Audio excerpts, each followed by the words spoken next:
கல்பனாக்கு நம்ம வீட்ல அடைக்கலம் கொடுத்தாச்சு. நம்ம தான் அவளுக்கு கல்யாணம் பண்ணி வைக்க போறோம். அப்புறம் எதுக்கு அவளுக்கு அந்த வேலை? அக்கா, நீ வேலைக்கு போனா அந்த பணம் நம்ம குடும்பத்துக்கு உதவி இருக்கும்ல. இப்போ உதவதாண்டி போகுது. கல்பனா அருணை கட்டிக்கிட்டு இங்கதானே இருக்க போறா. அவ சம்பள பணத்தை அம்மா கிட்ட தானே கொடுக்க போறா. வித்யா, அந்த பணத்தை நான் எப்படிமா வாங்கிக்க முடியும்? அதுல என்னமா தப்பு இருக்கு? புகுந்த வீட்டுக்கு மருமக சம்பாதிச்சு கொடுக்கறது இல்லையா? அந்த மாதிரி அவ சம்பாதிச்சு கொடுக்க போறா. அத வாங்கிக்கிறதுல உங்களுக்கு என்ன சங்கடம்? உரிமையா உங்ககிட்ட கேட்டு வாங்குறதும் அவ கொடுப்பான்னு எதிர்பார்க்கறதும் வித்தியாசம் இருக்குல்ல வித்யா? எல்லாம் ஒண்ணுதாமா. நீங்க தான் இத பெரிய விஷயமா பாத்துட்டு இருக்கீங்க. அம்மா, இனிமே அக்கா கிட்ட ஆர்கியூ பண்ணி யூஸே இல்ல. நான் எங்கேயாவது பார்ட் டைம்க்கு வேலைக்கு போய் அந்த சம்பளத்தையும் கொடுக்கறேன். அதே வச்சு சமாளிச்சுக்கலாமா? நீயும் எவ்வளவு தாண்டி கஷ்டப்படுவ? வேற என்னமா பண்றது? வீட்ல இருக்கிற எல்லாருமே குடும்ப சூழ்நிலையை புரிஞ்சு நடந்துக்கணும். அப்படி இல்லங்கறப்போ நம்ம கஷ்டப்பட்டு தானே ஆகணும். ஹேய், இப்படி குத்தி கட்டுற வேலை எல்லாம் என்கிட்ட வச்சுக்காத. இவ்வளவு நாளா நானும் சப்போர்ட் பண்ணிட்டு தானே இருந்தேன். இப்ப முடியலன்னா விட வேண்டியதானே? அக்கா, அதுக்கு நியாயமான காரணம் இருந்தா பரவாயில்ல. ஆனா நீ உன் சுயநலத்தை வச்சுதான் எல்லா முடிவையும் எடுக்கிற. உன் சந்தோஷம் மட்டும்தான் முக்கியம்னு நினைக்கிற.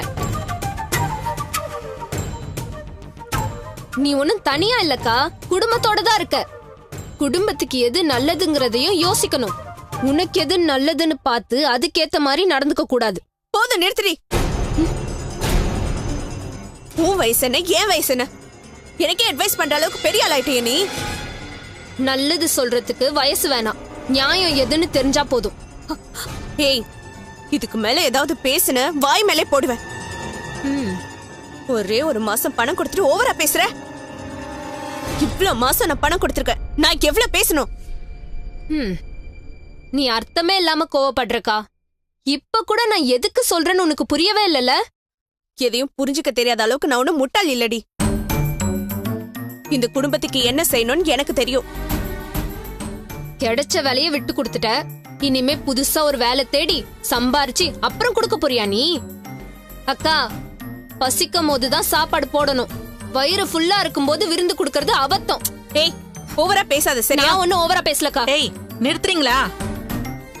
யாராவது ஒருத்தர் பேச்ச நிப்பாட்டுவீங்கன்னு பார்த்தா மாறி மாறி பேசிக்கிட்டே இருக்கீங்க. உங்க அப்பா இப்பதான் படுக்க போனாரு. நீங்க சண்டை போட்டு அவரை எழுப்பி விட்டுறாதீங்க.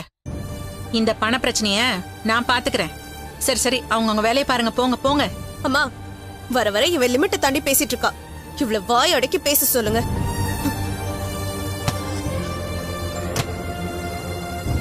அம்மா, நான் பேசுனதுல ஏதாச்சும் தப்பு இருக்காமா?